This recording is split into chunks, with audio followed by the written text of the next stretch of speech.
అన్ని గదుల్లో బాంబులు పెట్టండి రా. మ్యాన్సన్ బూడిదైపోవాలి.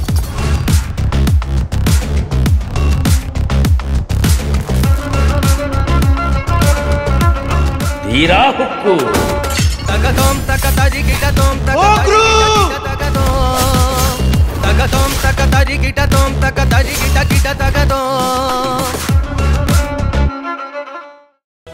అర్థం చేసుకునే వాళ్ళకైతే చెప్పచ్చు బావా. వాళ్ళు నమ్మిందే నిజం అనుకునే వాళ్ళకి ఏం చెప్తాం? కావేరి, ఇంకా ఎన్నాళ్ళిలా ఉంటావు?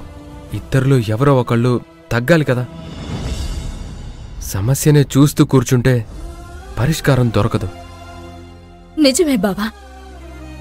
మిగిలిన విషయాల్లో అయితే ఖచ్చితంగా సర్దుకునేదాన్నే. కానీ ఈ విషయంలో రెండో రోజు అర్జున్కి దొరికిపోయినా కేర్ చేయకుండా మళ్ళీ మూడో రోజు విశాల్ దగ్గరికి వెళ్ళావు. నిన్నేమని పిలవాలి? పతిత.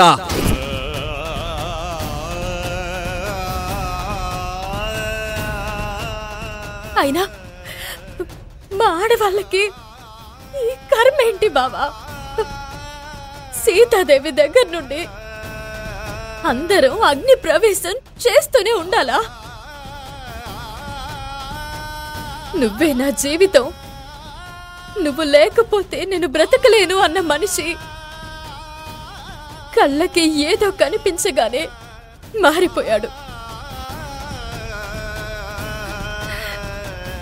ఎవరైతే మా బాధలకు కారణం అయ్యిందో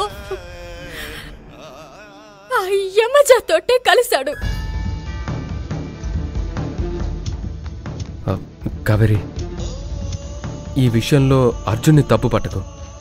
ఆ యమజ ఏవో మాయ మాటలు చెప్పుంటుంది.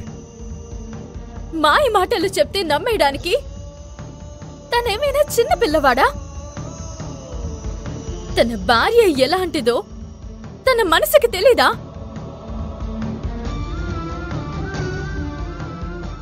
చాలా బాధగా ఉంది బావా.